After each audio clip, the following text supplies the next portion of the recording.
The Arrowverse had everything: crossovers, fandoms, even emotional finales. But somewhere along the way, it forgot the one thing the DCU figured out from day one. And it's not cameos or fan service. No! It's a storytelling rule that changed the entire game. The DCU built its success on it. The Arrowverse failed because it didn't. Let's break down why. When Arrow premiered on CW in 2012, it was gritty, grounded, and basically Batman without the budget. And it worked. So they expanded with The Flash, Supergirl, Legends of Tomorrow, Black Lightning, Batwoman, and by 2019, you've got this massive interconnected universe doing annual crossovers that required spreadsheets to follow. And here's what no one wanted to admit: it was already falling apart. See, the Arrowverse had a problem baked into its DNA: the 23-episode season. You know what that means? It means you've got a writer's room trying to stretch maybe 10 episodes worth of story across 23 weeks of television. It meant filler, it meant the hero fighting the villain, losing, having a pep talk, then fighting them again. It meant relationship drama. Fans started calling it out.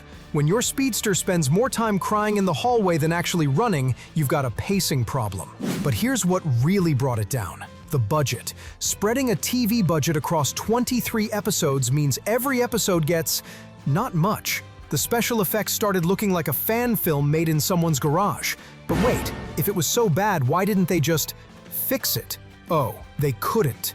Because while the creative team was trying to keep the ship afloat, the people who actually owned the ship were playing Monopoly with media companies. In October 2022, a company called Nexstar, you've probably never heard of them, bought 75% of the CW. And the executives at Nexstar looked at the Arrowverse, looked at their spreadsheets, and said something absolutely wild: "We don't want the 18 to 34 demographic." Let me repeat that. A television network looked at young viewers, the people advertisers literally throw money at, and said, "Nah, we're good." Why? Because the CW's actual average viewer was 58 years old. Not the viewer they wanted, the viewer they had.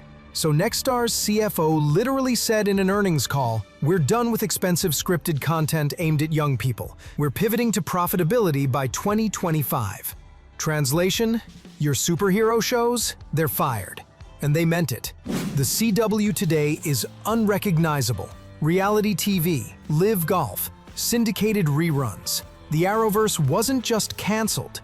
Its entire reason for existing was deleted from the business plan. It's like buying Marvel Studios and saying, "No more superheroes, we're doing soap operas now." It might make money, but why own Marvel then? A month later, Warner Bros. Discovery announced they've hired James Gunn and Peter Safran to run a brand new DC Studios. The timing was almost poetic.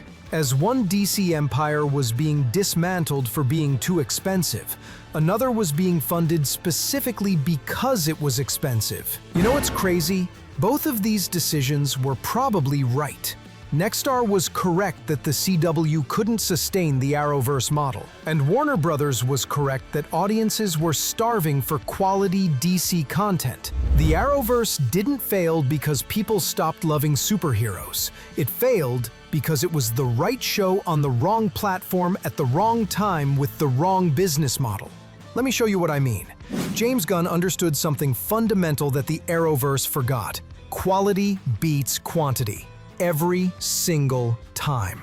When Creature Commandos launched in 2024, it wasn't trying to be 23 episodes of Monster of the Week content. It was 7 episodes of weird, emotional, gritty storytelling that actually went somewhere. An animated show about a team that includes a dangerous bride and a scientifically enhanced weasel somehow became the tonal foundation for an entire cinematic universe. Then Peacemaker Season 2 dropped. And here's how the Arrowverse handled the alternate Earth X storyline. You got evil doppelgangers in dark military outfits and symbolism that felt comic booky and safe. In Peacemaker, you got a legitimately terrifying exploration of the Earth X storyline that made people uncomfortable. It was a lot scarier, and it felt more realistic. That's the shift. The DCU wasn't watering things down for a broadcast network time slot. It's on Max. It can push boundaries. It can be bold. It can be weird. Peacemaker can have a deeply emotional conversation with his father while also making jokes about his toilet. It's R-rated James Gunn doing what James Gunn does best, and audiences are responding. God, does it work! The show has a 94% on Rotten Tomatoes. Even if the last episode was terrible, critics still called it some of DC's best work, period. But here's what really makes the DCU work. It's not trying to force you to watch everything. The Arrowverse became homework. If you missed an episode, good luck understanding the crossover. If you didn't watch Legends of Tomorrow, half the Crisis references went over your head. It became exhausting. Gunn's approach? He called it a story-first integration. Superman introduced Nathan Fillion as Guy Gardner, the cocky Green Lantern. Everybody, clear the area! He's got maybe 5 minutes of screen time. You don't need to know anything about him to enjoy Superman, but if you're excited, cool. He's getting his own show called Lanterns next year. Frank Grillo plays Rick Flag Sr. in Superman, a minor character. Then, he shows up as the main antagonist in Peacemaker Season 2, and suddenly, that connection matters. It's like Marvel's post-credit scenes, except woven naturally into the story. You're rewarded for paying attention, but you're not punished for casual viewing. The universe feels connected without feeling like homework. And here's the part that should terrify every other studio. This is just the beginning. Superman, Supergirl, Lanterns, Clayface.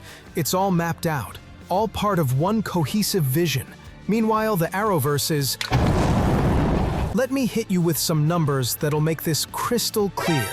On May 2025, Nielsen dropped their monthly report. For the first time in television history, streaming accounts for 44.8% of all TV viewing. Broadcast, 20.1%. Cable, 24.1%. Read that again. Streaming has nearly double the audience of broadcast television, and it's not slowing down. Since 2021, streaming usage has grown by 71%, while broadcast viewing has dropped by 21%. The Arrowverse was a flagship product on a platform that now represents 1/5 of how people watch TV.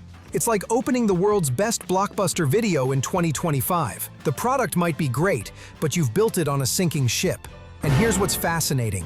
The IP itself isn't the problem. Parrot Analytics showed that Arrow still has outstanding audience demand in 2025, 14.5 times the average TV series.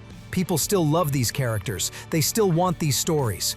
They just don't want 23 episodes of filler on broadcast TV. So here's what actually happened. This isn't a story about one studio beating another. This is about the collision of 3 massive industry shifts happening at the exact same time. First, the structural collapse of broadcast TV. The Arrowverse was built for a world where the CW could afford to run at a loss to build IP for streaming deals. That world ended when Nexstar bought the network and said, "We need to be profitable, actually." Second, the streaming war's getting serious. Warner Bros. Discovery looked at Netflix, Disney+, and Amazon and realized they needed flagship content to compete. Not cheap content, good content. James Gunn became their Kevin Feige, one visionary who could make everything feel cohesive. Third, audience evolution. Superhero fatigue is real. Who's saying that? Everybody. But it's not about superheroes. It's about bad superhero content. Deadpool and Wolverine made $1.3 billion because it was genuinely good. Captain America: Brave New World underperformed because it felt generic. The audience got smarter. They can recognize corporate content farming from a mile away. The Arrowverse became a content factory optimized for quantity. The DCU positioned itself as a boutique studio optimized for quality. In 2025, there's only one of those models that works. Here's the wildest part. The Arrowverse had to fall for the DCU to rise. If the CW had kept pumping out 23-episode seasons of The Flash, Warner Bros. Couldn't have launched a competing DC universe on Max. The timing was almost poetic. The corporate decision that ended the Arrowverse cleared the runway for Gunn's vision. It's brutal, but it's true. And you can see it in how they build their worlds. The Arrowverse was about crossovers, big events that forced you to watch multiple shows. The DCU is about connections, small moments that reward you for paying attention. One feels like obligation, the other feels like discovery. The Arrowverse walked so the DCU could run. But it also served as a warning. In the streaming era, you can't fake quality.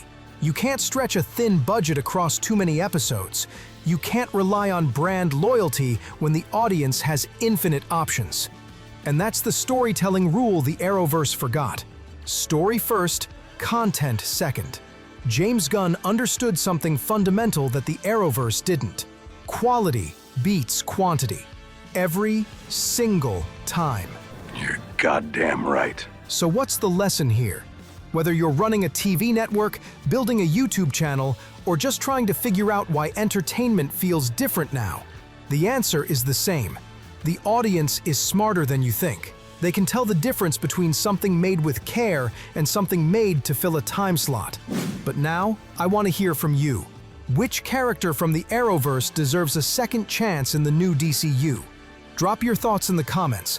I'll be reading and replying to all takes. And if you enjoyed this breakdown, don't forget to like, subscribe, and turn on the notification bell for more DC content. Thanks for watching.